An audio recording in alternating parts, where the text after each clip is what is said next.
Einfach Chassé, Chassé und Pirouette. Dann galoppieren wir wie graziöse Gazellen galant durch grünes Gras, als ging's zum Brunch mit der Freundin.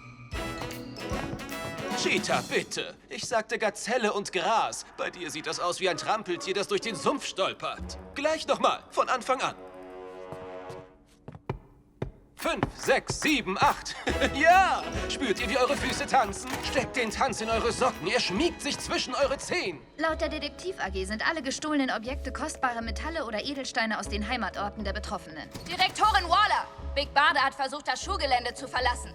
Sie muss hinter den Vorfällen stecken. Ich wollte doch nur mal spazieren gehen. Lady Shiva, kannst du deine Anschuldigung irgendwie beweisen? Der Amethyst veränderte sich in der Nacht nach ihrer Ankunft. Und sie war diejenige, die ganz zufälligerweise die verletzte Hawkgirl fand. Auch was Stichhaltiges, Lady Shiva?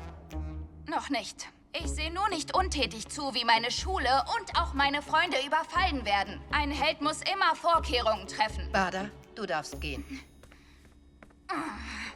Ein Held muss gerecht sein, nicht voreingenommen.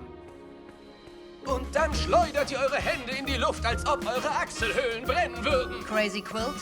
Oh nein, sagen Sie es nicht. Wenn Sie die Show wegen eines Schurken absagen wollen, werden die Kriminellen gewinnen. Die Veranstaltung soll stattfinden, aber es herrscht Gefahr. Wir müssen für Sicherheit sorgen. Wir müssen zusätzliche Wachkräfte einsetzen. Oh, aber alle in meiner Truppe sind einzigartige Schneeflöckchen im Schneesturm meiner Produktion.